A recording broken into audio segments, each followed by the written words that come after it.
Hello there, my friend. It is that time again, when the outside world begins to soften, and your thoughts are invited to wander somewhere gently useless. Tonight, we embark on a journey that serves no practical purpose whatsoever, and that's precisely what makes it perfect for now. Picture this. You are stooping through the low, wood-smoked doorway of a thatch-roofed cottage on the edge of a particularly damp and suspicious village. The air smells of rosemary, rotting turnips, and regret. You're here for a loaf of bread, or perhaps a vial of something herbal.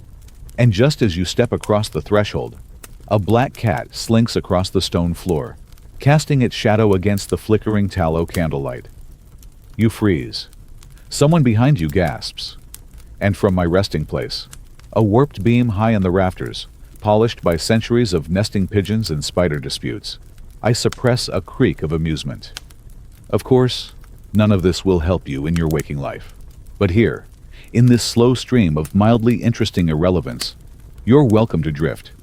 So, just before we immerse ourselves fully in this delightfully unnecessary narrative, should you find a strange sort of comfort in these gently meandering tales, a kind of quiet joy in learning things you'll almost certainly forget by morning, then know that your company here is quietly appreciated. And if these whispers from the past bring a smile, or perhaps a moment of peace, do consider sharing this quiet corner with a friend who might also enjoy such gentle uselessness, or perhaps even follow along so these old stones, or feathers or threads, know their tales are finding a welcome ear. And if you happen to be listening from a distant corner of the world, perhaps at a time when most are deep in dreams or still chasing deadlines, do feel free to share where you are and what time it is. It's oddly reassuring to know where these harmless little reflections are drifting off to. Now, settle in, adjust your blanket, take a soft, slow breath, and let's begin. You see, for reasons neither logical nor particularly consistent, your simple encounter with a soot-colored feline is now a sign. Of what? That depends. Some say your milk will sour. Others whisper you'll lose a button, or you're betrothed, or simply misplace your key to the privy. A few declare you're doomed to step on a rake within the fortnight. I once overheard a chimney sweep swear it meant you'd forget the Latin word for cabbage during your next confession. None of it, of course, can be proven. But that's the thing about omens, isn't it? They survive best in places where proof rarely visits. And this village, oh, it has welcomed omens like old friends, even when those omens shed on the bread. Now, from my vantage point, wedged for the last 312 years in this crooked ceiling beam above the hearth, I've seen 1,000 such crossings. Black cats, white cats, three-legged cats, cats with a fondness for perching on heads. They all cross, double back, curl, sleep, pounce, and preen. But let just one of them pass between your boot and the light, and suddenly you're whispering prayers and clutching herbs like charms. And you freeze there in the doorway, caught in some invisible pact. The villagers murmur behind you. Don't speak ill of it, someone hisses. It can hear. And indeed the cat stops. It turns. It does hear. And with a single flick of its tail, the candle goes out. Not from magic, of course, just from the breeze of its exit. Still, you're now labeled touched by shadow. A girl named Lynette will avoid your glance. A baker may charge you an extra penny. You might find a sprig of nettle on your doorstep. All because of a cat who, from my perspective, was mostly concerned with avoiding a cold puddle. Now, here's a whisper I once absorbed from a roving friar who took shelter here on a night thick with rain and rumors. In the year 1233, Pope Gregory IX declared black cats the companion of witches and devilry. He said it while warming his feet by the fire, just before a black cat curled up in his lap and sneezed directly onto his scroll. He left the next morning with a revised opinion. Oddly, the cats didn't change. It was you lot who did, shifting your beliefs like cloaks in a storm. One year they're harbingers of misfortune, the next, protectors from plague. Some scholars now argue that the sudden fear of black cats helped rats, and thus the plague, to spread. But I, an old beam too splintered to lean either way, still wonder, Did the fear spread because of the cats? Or because of the stories that followed them, like burrs in the hem of your thoughts? Here's a detail you won't find in dusty tomes. One cat, long gone now, used to walk the same beam I rest on. Her name, if I recall from the soft coos of the apothecary's apprentice, was Pip. She left paw prints in the dust so regularly, I'd come to expect them.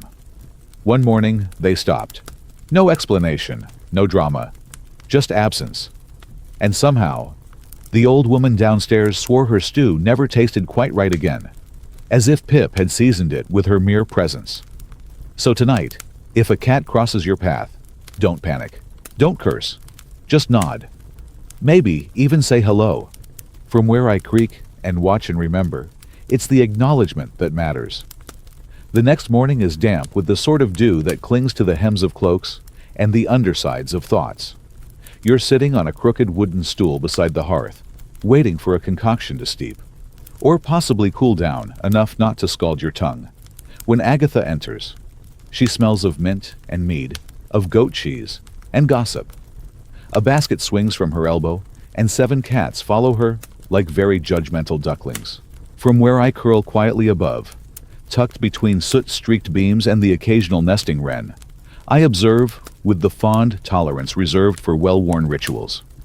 Agatha has been doing this for, longer than your grandmother's lace curtains have been rotting in the drawer.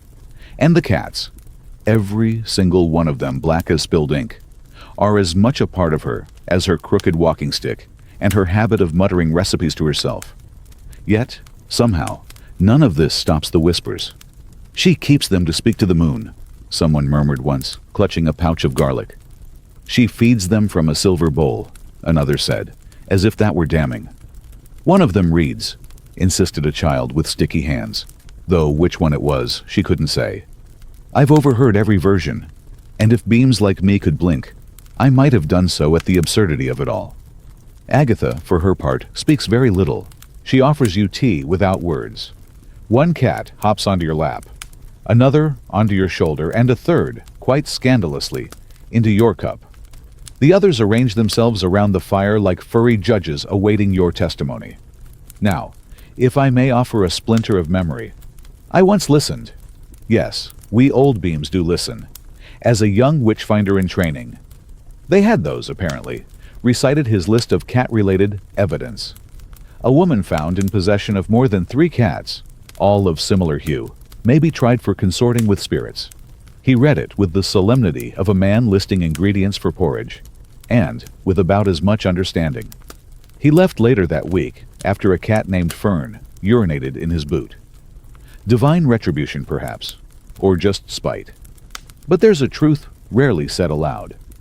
Black cats were not always feared.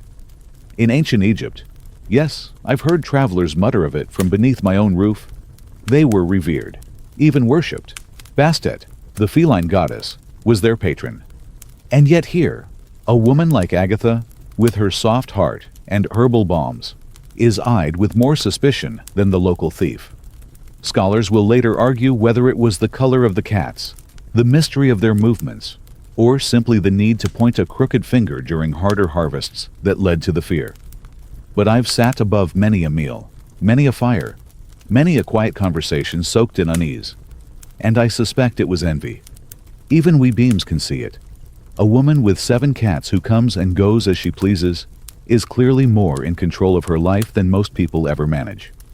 Agatha once sang to her cats during a thunderstorm. I remember the vibration of it through the thatch. Low, lulling, lopsided in pitch. One cat purred in harmony. Another knocked over a bottle of honey elixir. The apprentice wailed. Agatha merely whistled. And the storm passed. You sip the tea. It tastes of lemon and something like thyme, only braver. The cats watch you with eyes like polished obsidian, unblinking, unreadable. Somewhere in the rafters, a spider drops with indifference. A cat catches it midair, and the room, for a moment, seems to sigh. Now here's something most historians won't tell you. Many so-called witches accused for cat companionship were actually the most competent midwives, healers, and herbalists in the region.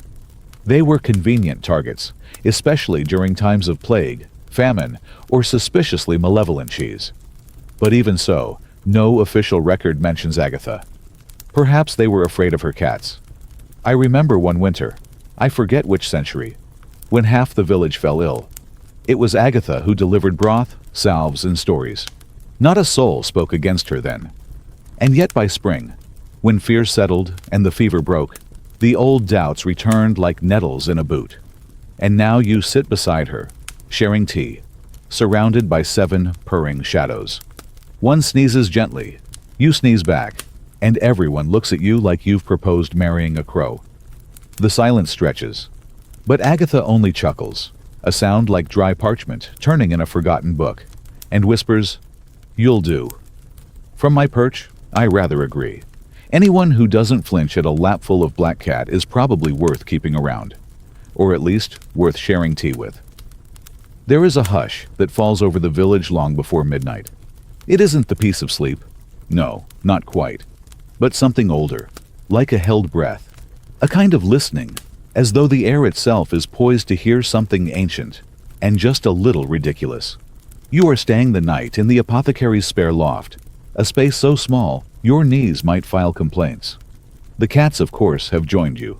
2 are asleep on your blanket.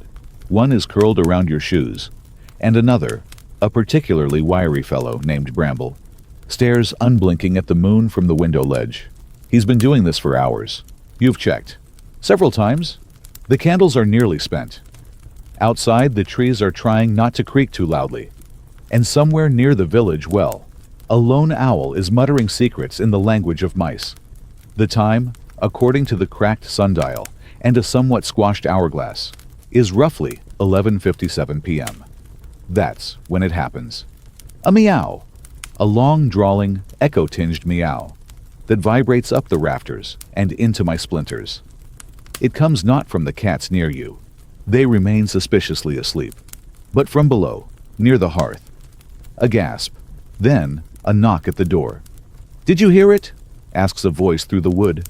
"It's 3 minutes early," says another grimly. You, being new to these customs, do not understand. But I, the rafter who has hung through more midnights than I care to count, recognize this as a very particular sort of panic. The meow before midnight. You see, in this village, a cat's meow near midnight is considered a signal. Of what? That depends on whom you ask. For the butcher, it means his sausages will burst in the pan tomorrow. For the weaver, that her loom will tangle beyond hope. For the parson, well, the parson insists it means nothing. But I once saw him sprinkle salt in a circle and mutter something about St. Apollonia's protection. And Agatha, she just smiles. And adds cinnamon to everything the next day. Now, no one is quite sure how this belief began. Some say it traces back to a wandering monk who once heard a cat meow before a lightning strike, and thus began a theory involving feline divination and atmospheric tension. Others point to an old superstition that black cats are closer to the veil, as if there's a velvet curtain through which they can poke their noses and sniff upcoming tragedies. The meow, that sound, becomes the centerpiece of speculation for days. What was it predicting? The baker's oven did go cold that morning, but also, a goat gave birth to triplets. Was it a warning or a blessing in disguise? Even we beams, with our patience and time-worn stillness, still haven't decided. From where I rest, I can tell you this. The cat who meowed that night, her name is Wisp, is mostly concerned with a persistent itch behind her ear. She's terribly fond of being dramatic. She once faked a limp for 3 days, simply because she disliked the new rug. But your fellow villagers do not know this. They speak in hushed tones the next day, lips pursed, eyes scanning the skies for unnatural cloud shapes. One farmer claims his rooster crowed at precisely 12:03, confirming the omen. Another swears she found a potato shaped exactly like the bishop's nose, which surely means something. And you begin to feel it too. That strange human ability to thread meaning through coincidence, like beads on a fraying string. You start watching Bramble a little more closely.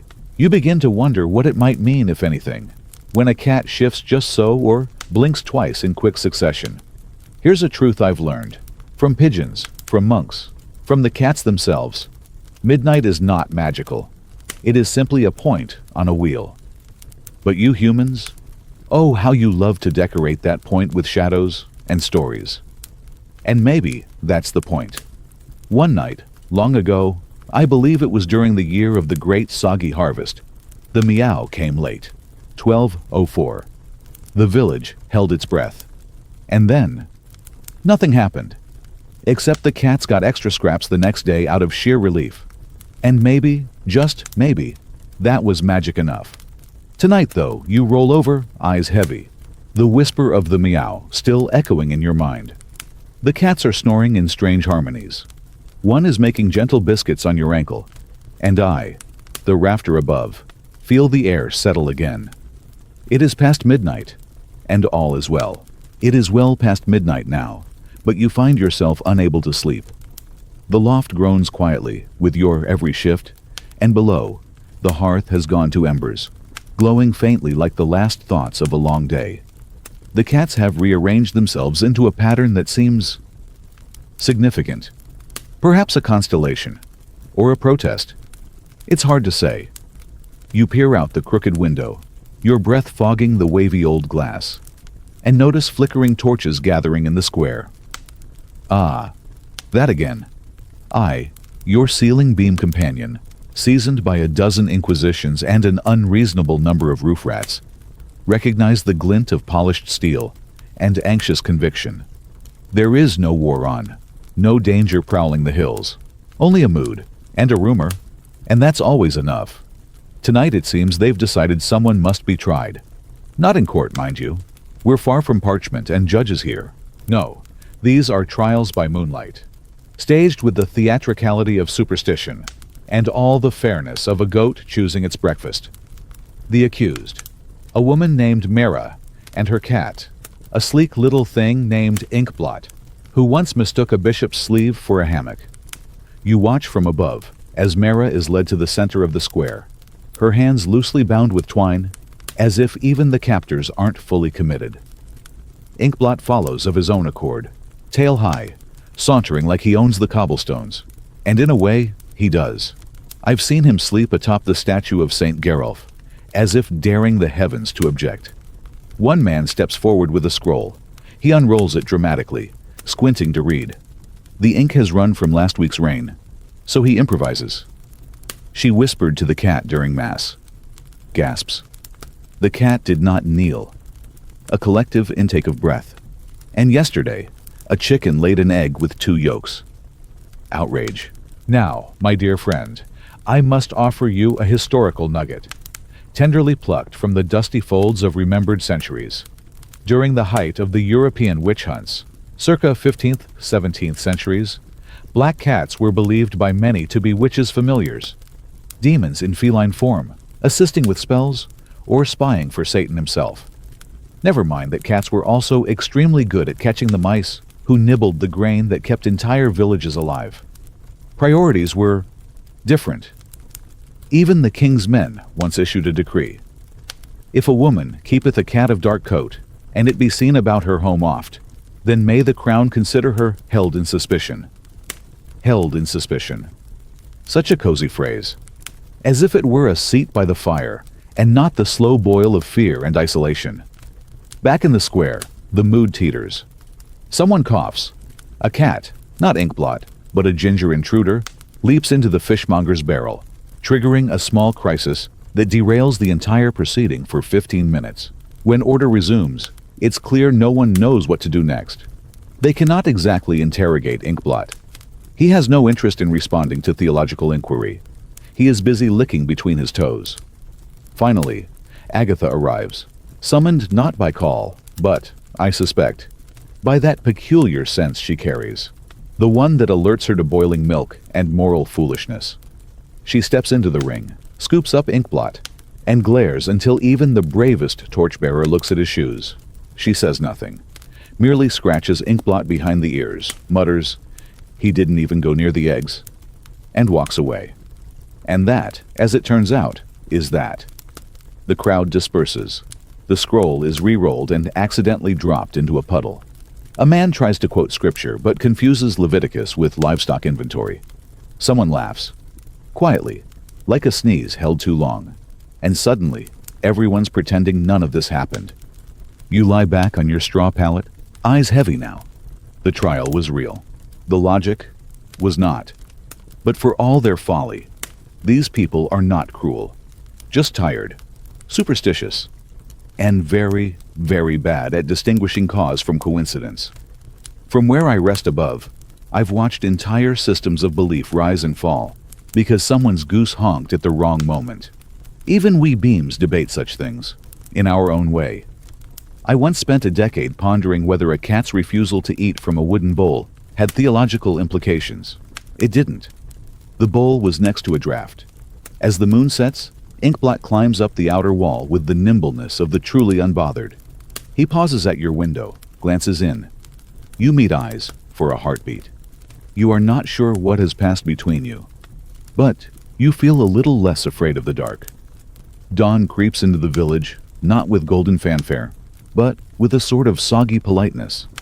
As though unsure if it's welcome, the mist hugs the ground like an indecisive ghost, and the rooftops glisten faintly, as if the dew had second thoughts halfway through condensation.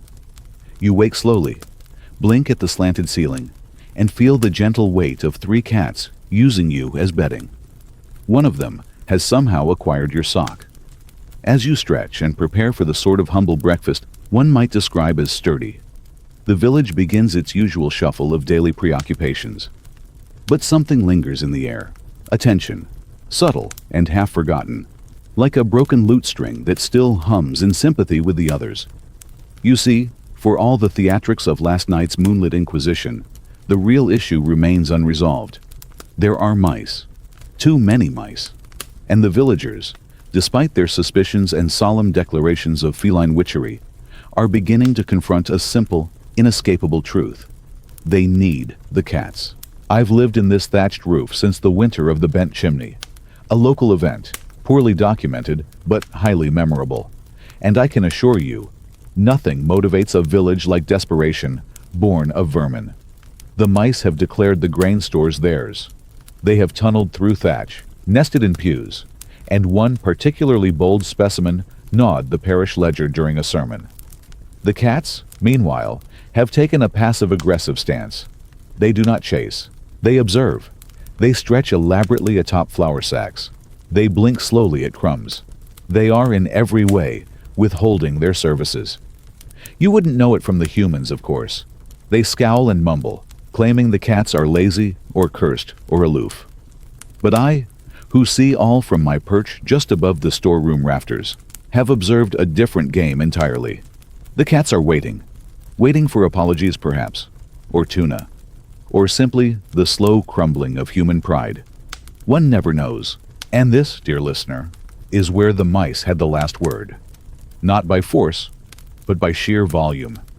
They bred, they chewed, they nested in the mayor's hat, and when Agatha, always the quiet storm, left out a single bowl of milk and whispered, "Please," under her breath, the cats responded. Not all at once. That would be theatrical. But by afternoon, there were signs. A mouse hole blocked with a neat little pile of lavender sprigs. A grain sack, once punctured, now mysteriously mended, with a paw print pressed in the dust beside it. The fishmonger swore he saw Bramble dragging a dead rodent across the market square with all the grace of a knight returning from battle. The villagers took note, and began to revise their theories. Maybe black cats weren't omens after all. Maybe they were protectors. Maybe the midnight meow was a warning. Maybe Mara's Inkblot hadn't cursed the chickens. Maybe he'd tried to save them from a rodent uprising. Of course, no one would admit these changes outright.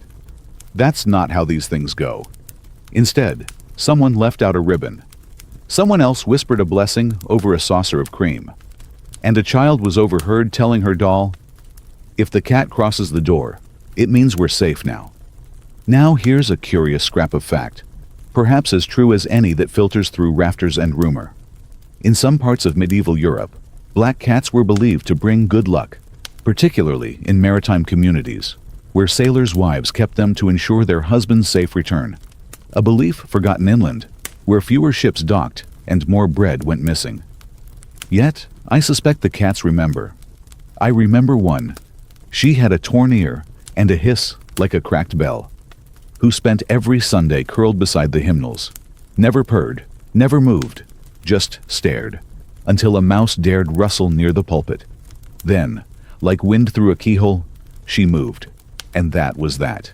So now, with the village slowly rearranging its fear into gratitude, you rise and step outside into a world just slightly less suspicious. Inkblot follows you. Not closely, not with affection, but with acknowledgement. The mice, for their part, retreat. They know when they've overplayed a hand. And as the morning sun warms the dew off the roof, and the bread rises with just the right air pockets, I, your ceiling beam companion, feel a certain smug creak in my joints. Because sometimes, even in a village so tangled with tales and superstition, function wins. Not wisdom, not bravery, just a cat doing what a cat does best. And perhaps that's all the miracle you need. By midday, the mist has lifted. The village returns to its usual shuffle and mutter, but now the cats are everywhere, draped across windowsills, napping atop firewood, poised like velvet gargoyles on the tops of barrels. It is, to the untrained eye, simply a cat-heavy afternoon. But the rafter beam above the apothecary's door, worn smooth by centuries of smoke and the occasional broom handle, recognize it for what it is, a recalibration of belief. You see, when fear retreats, superstition often remains, like soot in the corners. And, in this village, it clings particularly well to fur.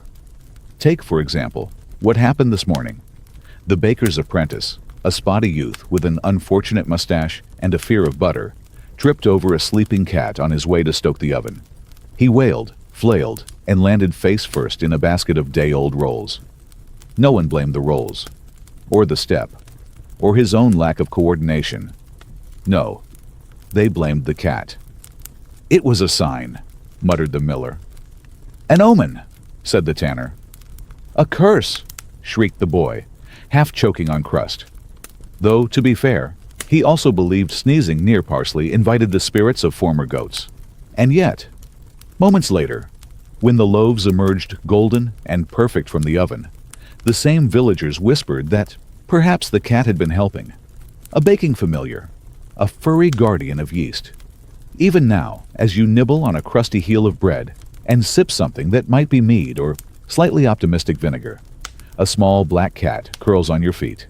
You don't move, not out of courtesy, but because everyone is watching. One elderly woman, possibly named Bathilda, possibly just prone to shouting, leans in to examine the cat's tail. See how it curls like a shepherd's crook? That's a blessing. A farmer nods solemnly. A child gasps. Someone offers the cat a piece of sausage. This is how superstitions breed. Not from books or rituals, but from small things, misremembered, retold with enough drama to stick. And it is not new. Once, a good 400 years ago now, a visiting minstrel brought with him a one-eyed cat named Salvo. The villagers took to the creature immediately.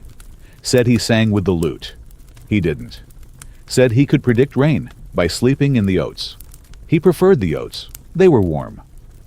When the harvest was unusually bountiful that year, Salvo became legend. The next year, when the minstrel returned without the cat, it rained frogs. Coincidence, of course. But tell that to the frogs. Or the minstrel, who was promptly run out of town and pelted with parsnips. Even now, some villagers swear by Salvo's law. If a black cat avoids your garden, plant garlic. No one knows why, but garlic sales remain inexplicably high. You, for your part, are beginning to see the pattern. Every action of a cat, each twitch, each blink, each purr, is loaded with meaning. And from your perch on the apothecary stoop, watching as 3 cats walk in a perfectly spaced line toward the cheese seller's cart, you feel a strange sort of reverence. Or possibly gas. Hard to say, but you do not interrupt their path. Because what if? Now here's a curious scrap I overheard once, muttered by a man in a cloak far too heavy for summer. In the Low Countries, A black cat walking into a room where a sick person lies was seen as a hopeful sign that the spirit was not yet claimed. A comforting belief, especially if you liked cats or disliked priests. But of course, there are always contradictions. For every villager who believes a black cat on your doorstep means love is near, there's another who thinks it foretells death. For every charm stitched into a hemline to honor the feline, there's a tale of a cursed milk jug or a marriage gone cold. Even we beams, ancient, unmoving, and remarkably good listeners, struggle to keep the version straight. I once hosted a philosopher who declared cats proof of divine duality. He then tried to baptize one. It did not end well for his tunic. You finish your bread. The cat on your feet yawns. The sun shifts, slanting through the alley in a way that makes everything feel gently unreal. And you, nestled among villagers who can't decide if cats are portents or protectors, begin to realize something. Maybe belief isn't about truth at all. Maybe it's just the stories we tell to feel less alone. From where I perch, half in shadow, half in sunlight, I rather like that one. Later that day, as the village settles into its post-lunch drowse, that peculiar hour when bread crusts are still clutched in fingers, and gossip becomes softer, lazier, more prone to meandering, a stranger arrives. He wears a cloak of indeterminate fabric, a feathered hat of clearly poor judgment, and carries with him a walking stick that clinks suspiciously with every other step. He introduces himself as a traveler of truths, a collector of signs, and a reader of pause. You, of course, have questions, but before you can ask them, the man crouches dramatically in the square, spreading a patch of ash upon the cobblestones. Then, in a voice meant to sound mysterious, but which mostly sounds like a bee in a mug, he begins to shout, "If a black cat crosses your path on the third Thursday after the first frost, beware." Beware of what? He does not say, though someone suggests leaky roofs, and another mumbles beetles in stew. From my high beam, sagging slightly, but still sound, I watch the crowd gather. The cats do too. 5 of them sit in a line, their tails flicking in faint synchrony, like monks listening to a very boring sermon. The traveler draws a circle in the ash, beckoning for a volunteer. None step forward. So, naturally, Bramble the cat trots directly into the center and sits. The man gasps, as if thunder cracked. "A double curl of the tail," he exclaims. "A sure sign of—" But he pauses, because Bramble has begun grooming himself with such languid thoroughness that it becomes very clear he is not playing along. Someone snorts. A child giggles. The traveler looks panicked. "Fine," he says. "Then I shall tell you a tale instead. A tale of pause and portents." He tells of a town where cats ruled the rooftops, where every paw print in the snow was read like a sacred script. 3 prints to the east, fortune. 4 to the west, famine. 5 in a circle, you're cursed. He does not explain what 6 means. Now, here is something I, your thatched beam of long memory and longer splinters, have pondered. In medieval England, some believed that a black cat crossing your path was actually good luck. If the cat was moving toward you. If it walked away, however, your luck was said to be walking with it. A charming notion, if you can determine which direction the cat considers forward. The traveler, emboldened by his captive audience, reaches into his sack and produces a strange instrument, half mirror, half magnifier, and wholly unnecessary. He peers through it at Bramble's paw, gasps again. "The pads speak," he declares. They do not. They are asleep. But the villagers begin to whisper. What if there is something in it? What if the way a cat steps matters? It's not entirely ridiculous. After all, birds fly before storms. Cows lie down before rain. Why shouldn't a cat's paw print portend something more than mud? But here is what I've seen. Over years and years of pawed passage across wooden floors, windowsills and rooftops. Cats walk where they please. And they step with the silence that humans mistake for mystery. You might say that silence is a kind of message, if you're inclined to poetry, or indigestion. As Bramble finally rises, stretches, and leaves the circle, brushing ash artfully with his tail as he goes, The villagers begin to reassign meanings to their week. A missed delivery of eggs. A cat walked west. A surprise visit from the bishop's cousin. A cat blinked twice. A sudden rash of butter theft. A paw print near the dairy. And you. You find yourself watching their steps more closely now, tracking tiny prints in soft soil, listening for the light tap of claws on wood. Do you believe? Perhaps. Or perhaps you're simply enjoying the comfort of connection, the pleasure of noticing. Because sometimes superstition is less about fear, and more about being in tune with the little things, the quiet shifts, the small patterns, the soft thump of a paw just outside your door, reminding you the world is still turning, and still wonderfully strange. From my perch, ancient, cracked, and content, I rather hope the cats never explain themselves. Some mysteries deserve to remain four-pawed and unbothered. Evening falls again, like a curtain pulled slowly across the sky by uncertain hands. The village glows in amber, candlelight, hearthlight, the low flicker of torches reluctant to go out. You sit on the low stone wall just beyond the green, where the old goat no longer lives but the smell remains. A black cat curls beside you, tail tucked like a question mark. She is called Minnow, though no one remembers why. She is small, always damp, and seems to appear only when the moon is waxing. Some believe she was born on a crescent night. Others say she's the spirit of a drowned fishwife who now hunts mice as penance. I've heard both theories debated, with equal fervor and equal ignorance. Beneath the eaves I occupy. What makes Minnow special, according to legend, is her tail. It curls just so at the tip, forming a loop when she sits, like the crescent of the moon on a soft parchment sky. Children say if you peer through it, just as she stretches, you'll see your future, or your true love, or a particularly successful harvest. The local beekeeper swears he saw a tax rebate once. Now, let me share a half-fact I once absorbed from a traveling mapmaker who lodged beneath my rafters for 3 nights and 4 increasingly confusing meals. In some parts of 14th century France, the curled tail of a cat was believed to trap evil spirits, forming a loop that demons couldn't cross. A curled tail by your hearth, divine protection. A straight tail? Get the priest. A missing tail? Best not to ask. Minnow's tail is not only curled, it twitches. Constantly. A slow, hypnotic motion like a pendulum deciding whether or not to strike the hour. And the villagers notice. "Did you see it loop counterclockwise?" whispers a baker's wife. "That means a storm." "It was clockwise," argues a passing shepherd. "And it means twins." You sensibly ask if anyone has actually tested this theory. They look at you like you've just suggested kissing a toad on the mouth, which, incidentally, has been done in this village twice, for unrelated reasons. But here's the strange part. And I say this as a rafter beam who has withstood fire, mold, and a remarkably aggressive squirrel. Minnow's curled tail does seem to predict things. She looped it twice the day the old bridge cracked. She uncurled it once during a feast, and 3 pies fell simultaneously. She wrapped it around a cabbage, and someone got married. Coincidence? Of course.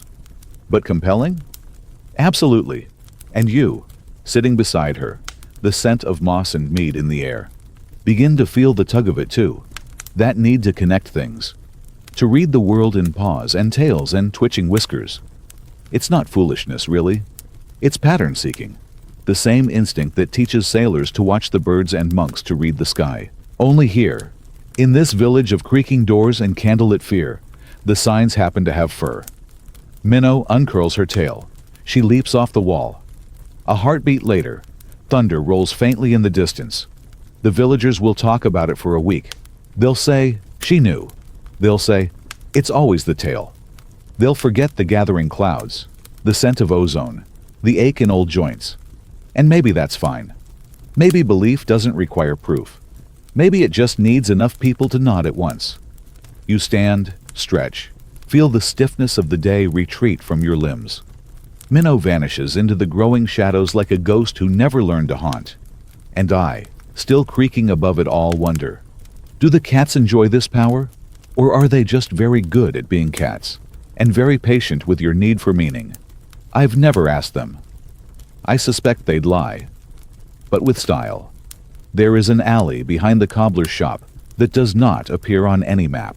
Not because it's hidden, or secret, or magical. Though, depending on who you ask, it might be all three. But because no one agrees on where it begins or ends. Some say it loops back on itself. Others swear it leads directly to the Abbey, though the Abbey denies all knowledge of it, and quite firmly at that.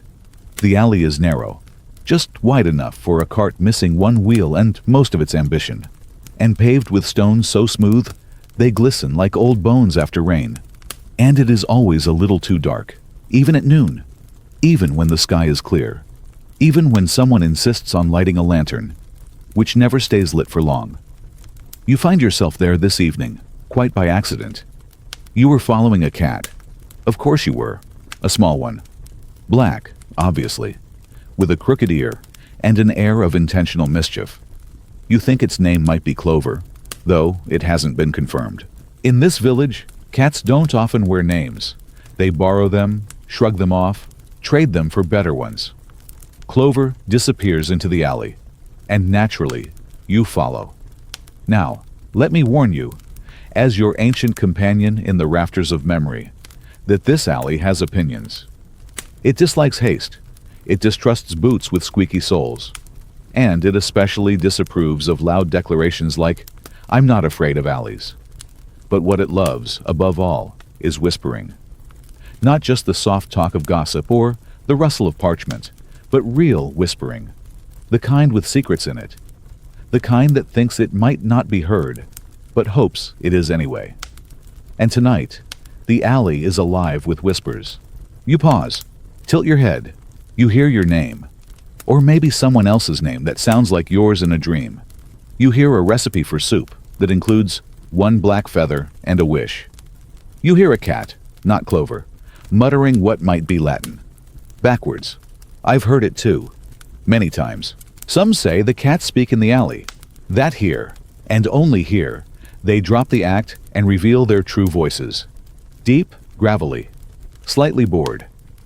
Others say the voices belong to the alley itself, shaped by wind and footfalls, and the sighs of people who regret nothing more than turning left when they meant right. And here's a historical curiosity you might appreciate, pulled from the throat clearing of a retired historian who once drank too much fennel wine beneath my eaves. In medieval Scotland, there were tales of catsida, fairy cats, black with white spots on their chests, said to steal souls from corpses before they could be buried. People would watch over the dead, fires burning, to keep the cats at bay. Perhaps this alley is their vacation home. Clover meows once, just once. The sound echoes like a dropped spoon. Then he sits, and that's when you notice. There are other cats now, silent, watching, lined along the stone walls like sentinels or statues that blink when you're not looking. One licks its paw, another yawns, and suddenly the whispers stop. You're not sure what you were supposed to hear, or not hear, or perhaps unhear. Clover stands, arches his back, and walks past you, tail flicking your shin like punctuation. The alley begins to brighten, not with sunlight, but with clarity. You notice for the first time the tiny cracks in the stone shaped like runes, the paw prints pressed into dry mortar, the soft moss spelling something that might be a cat's idea of poetry. It's just an alley, and yet you feel different, a little more noticed, a little less alone. You step out, back into the open air, the full moon waiting patiently, like a loaf too long in the oven. A woman passes you with a bundle of laundry. She glances at the alley. "Did you hear them?" she asks casually. You hesitate. "I think so." She nods. "Lucky you, they usually ignore newcomers." From my vantage in the apothecary's rafters, I feel the wind change. Just slightly. Just enough. The cats of the alley have welcomed you. They don't offer tea. They don't explain. But perhaps, one night, you'll return. And maybe, just maybe, you'll understand a word or two. There's a certain time just before midnight, not long after supper, and well before regret, when the village quiets in a way that's different from sleep. It's not restful exactly. More like the world is leaning in to listen. That's the hour you find yourself once again in Agatha's kitchen, your hands warmed by a chipped mug of something herbal and suspiciously purple. Across from you, curled in a basket that likely predates the concept of comfort, lies a cat named Orbis. Now, Orbis is not just any cat, if such a thing exists here. He is enormous, shaped less like a feline and more like an overstuffed tapestry with legs. His fur is as black as overbaked bread crust, and his eyes are a gold that suggests ancient secrets, or at least poorly buried cheese. You're told Orbis is a familiar. You nod, as if this explains everything. From my perch, still the same patient beam above the hearth, warm with memories and faint scorch marks, I creak in amusement. Familiar. What a word. So certain, so scholarly, and yet so often used by people who don't quite understand it. You ask Agatha what precisely that means. She stirs her tea. The spoon makes slow circles, sunwise. It means he chooses to stay, she says at last. Not serve? You ask. She snorts. If you think any cat serves anyone, I've got a flying pig out back you might enjoy meeting. Now here's a whisper of history for your mug-warmed hands. In early modern Europe, especially during witch trial hysteria, familiars were said to be spirits or demons in animal form who assisted witches with their magic, often cats, toads, or ferrets. They were said to whisper secrets, drink blood, and guide spells.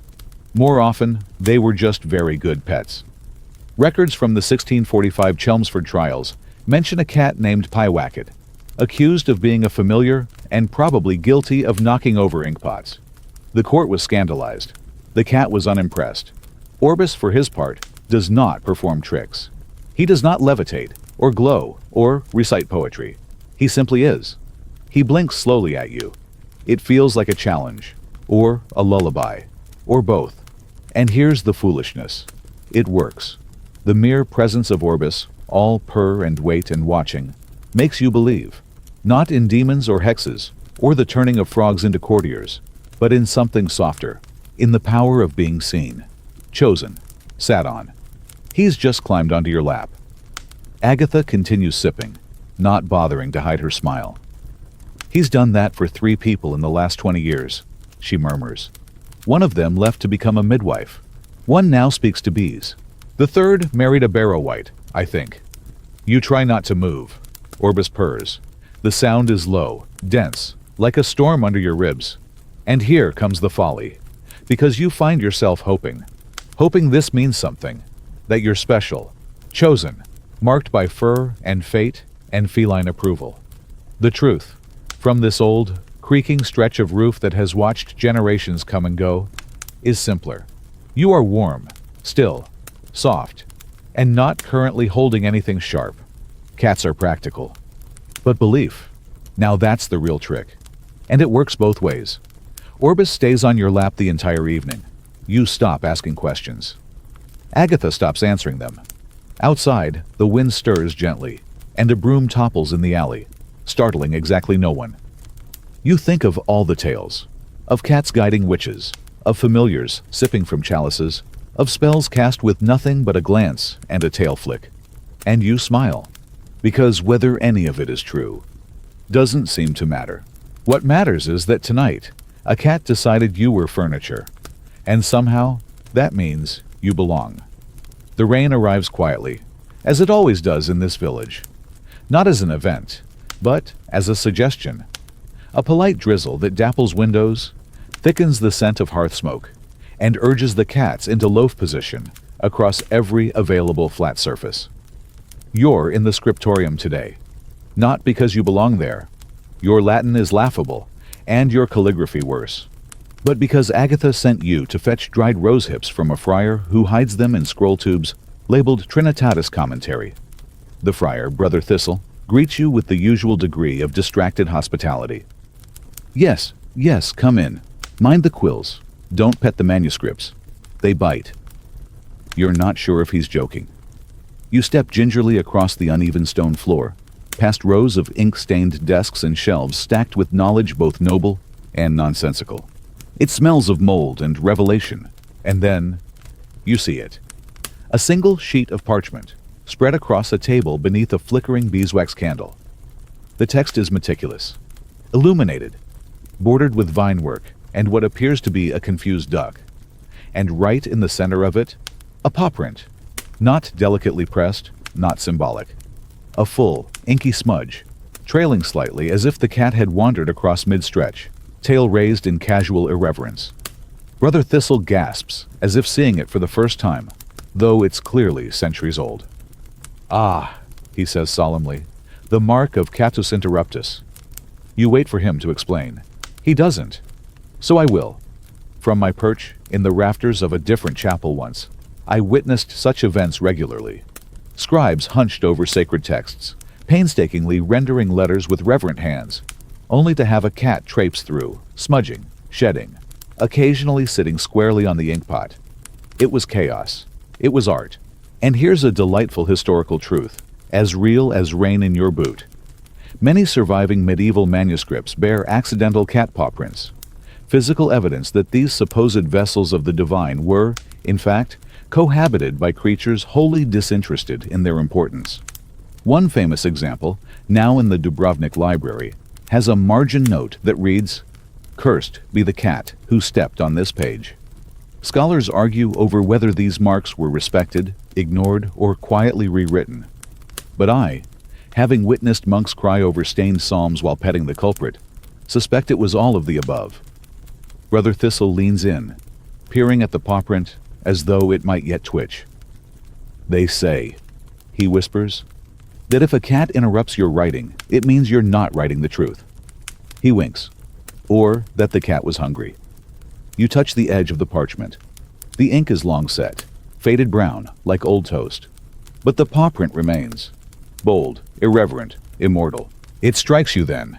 That cat, whoever they were, is long gone. But this foolish little accident of foot and ink, it's outlived kings, empires, plagues. There's a lesson in that. Perhaps several. That perfection is fleeting. That cats are inevitable. That sometimes the most lasting impact you leave behind is a small mess in the middle of something sacred. Brother Thistle shrugs and rolls the parchment back into its tube. Makes the thing more valuable, oddly. People love a story. He hands you the rose hips in a pouch shaped like a walnut and returns to his inkwell, mumbling about fonts and feline heresy. You step back into the rain, pouch in hand, and the world smells of wet stone and time. From above, in beams like mine across centuries and ceilings, there are paw prints still. Dusty, half-faded, like the echo of a whisker twitch in parchment. And perhaps one day, your own work will be interrupted. By a breeze, by a shadow, by a cat. And you'll pause, smile, and leave the mark where it fell. Because sometimes, what endures is the interruption. Some nights arrive with a yawn, others with a sigh. But this one tiptoes in like a cat with something to prove. It is not particularly cold, nor loud, nor memorable in any usual sense. And yet, when you wake, not suddenly, but with that peculiar stillness that suggests you were gently nudged by something unseen, you know it is not an ordinary hour. Your candle is out, the hearth has quieted, the village sleeps, and so should you. But there's someone in the room, or rather, something. Sitting at the end of your bed, yes, on the bed where your extra blanket used to be, is a cat, not one you've seen before.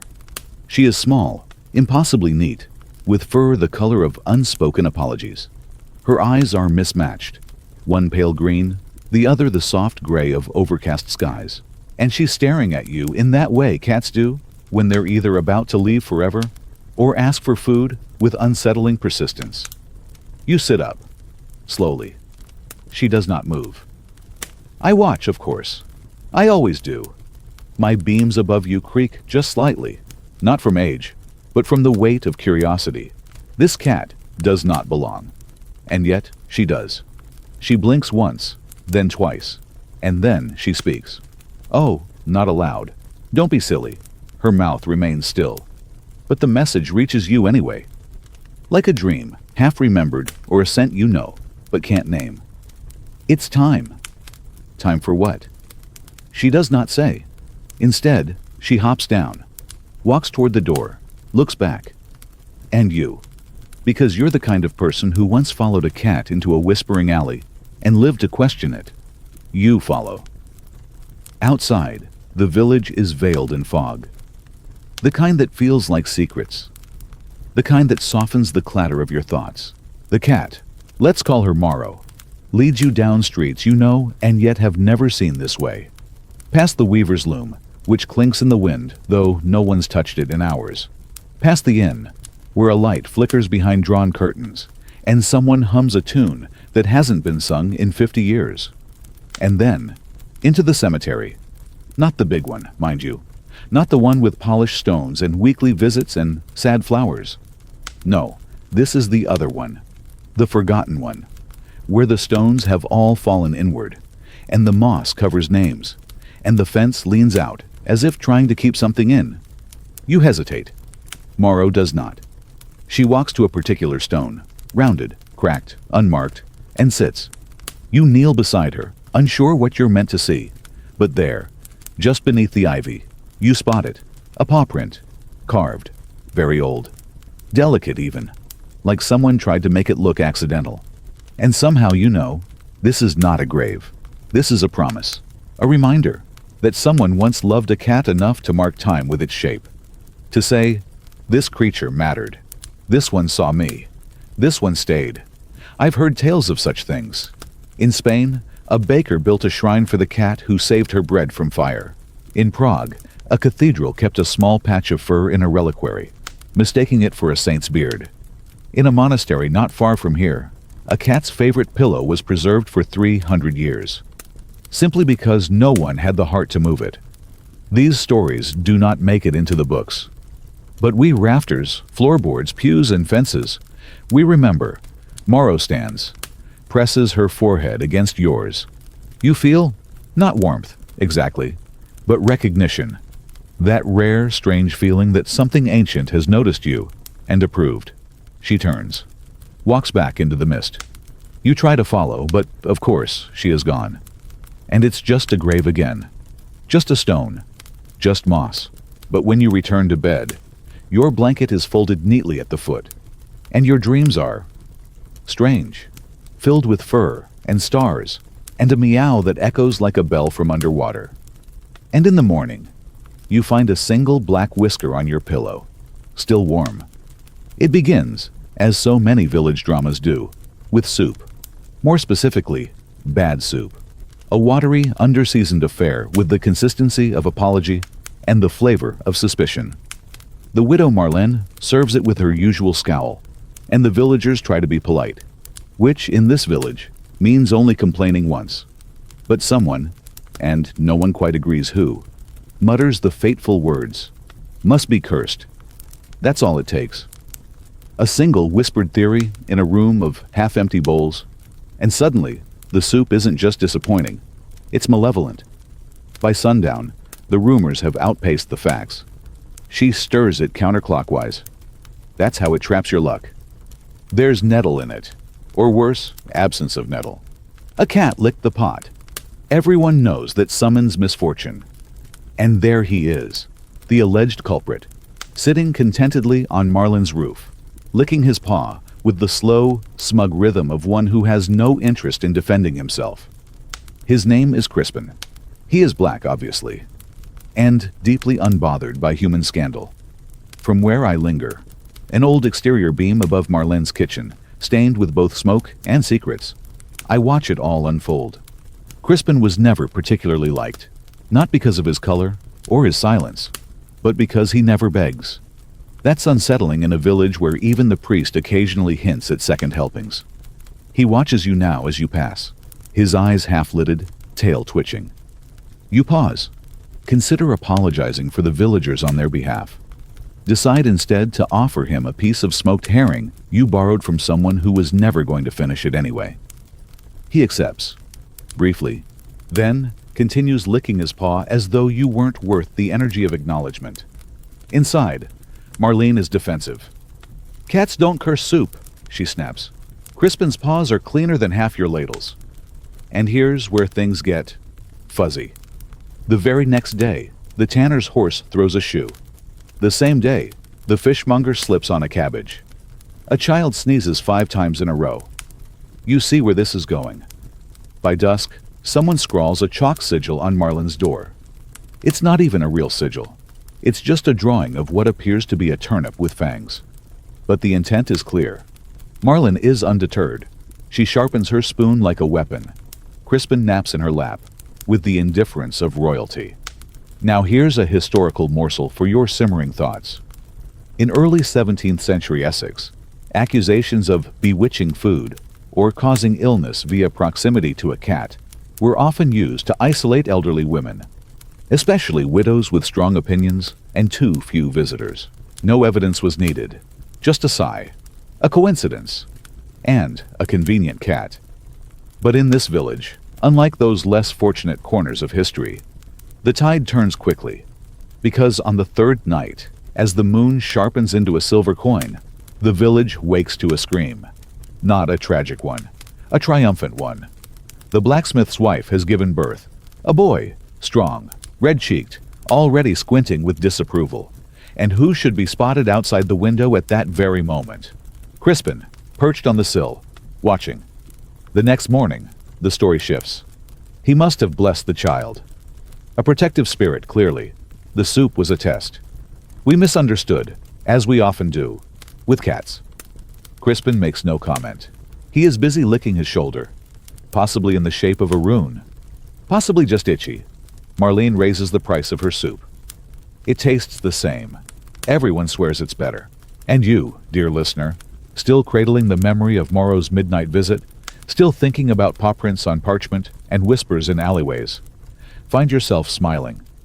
Because now you understand. The curse was never real. It was just seasoning, poorly applied. By people who forgot the first rule of cats.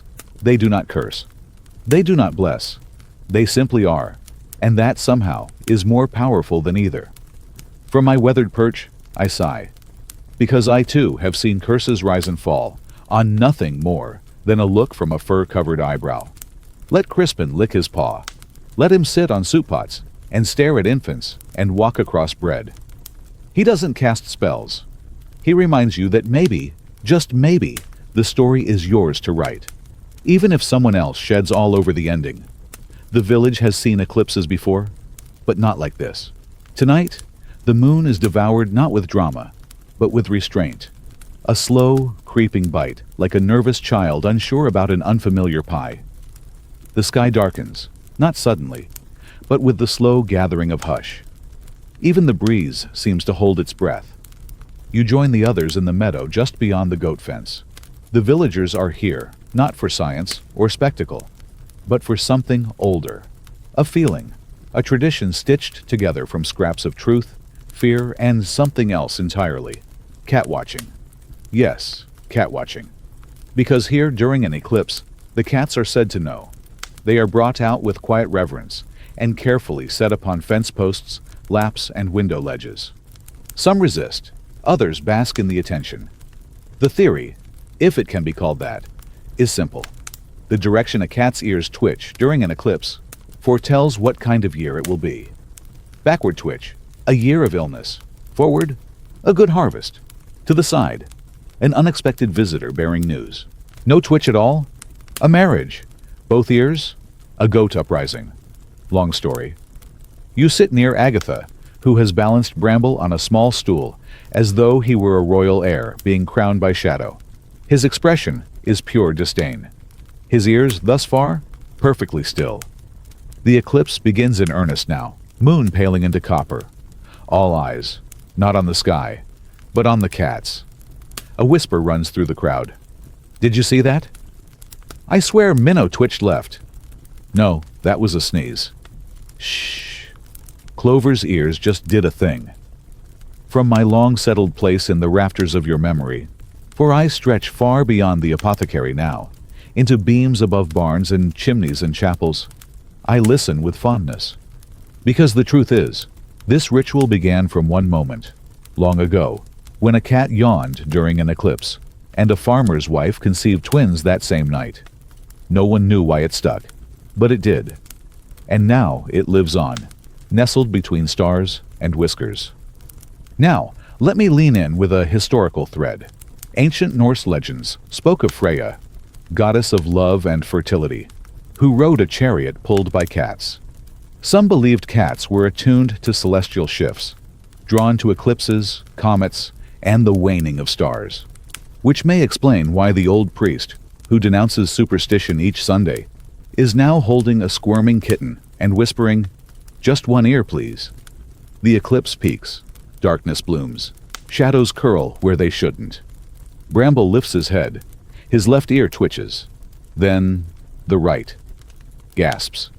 A few villagers clutch their shawls. One person drops a leak. Someone blurts out, "A double twitch." There is confusion, delight, a little fear. "What does it mean?" you ask. Agatha sips her tea. "Could be anything, or nothing." She smiles. "But it's ours." And isn't that the point? It doesn't matter whether the twitch is prophecy or coincidence or just Bramble being annoyed by a passing moth. What matters is that in this moment, every person in the field is quiet, watching, hoping. Together, eyes fixed not on a burning sky, but on a creature who never asked to be believed in. When the eclipse ends, the cats disperse, with great dignity and slightly cold paws. Someone declares the year will be prosperous. Someone else mutters about firewood. A child claims she saw a cat's ear form the shape of a heart. She is immediately offered 3 sweets and a promise to name a calf after her. You walk back, under a sky returning to normal. The stars blink back into place, as if shaking off a nap. Bramble follows you home. You don't say anything. Neither does he. But just before he disappears into the dark, he stops. Looks back. Both ears twitch. You smile. Whatever it means. You're ready. By now you know the rhythm of the village. The swell and retreat of rumor. The tilt of belief. The fluttering hush that follows any cat who blinks too slowly. You've walked its whispering alleys, sat beneath its beams, and sipped its dangerously purple teas. And through it all, through curses and eclipses, paw prints and portents, one thing remains constant. The villagers keep petting the cats.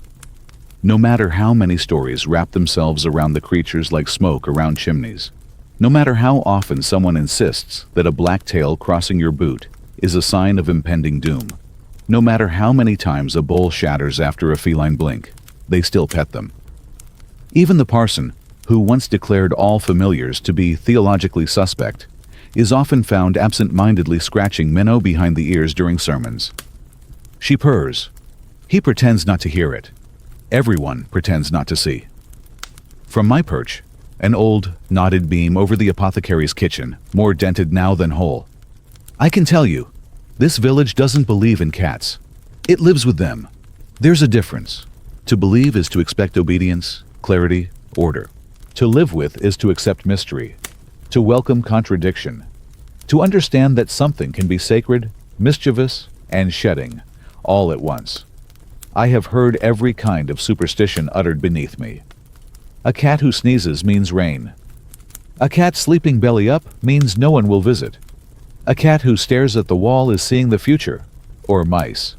The results are remarkably similar. And yet, when the cats curl on a warm lap, the villagers lean in.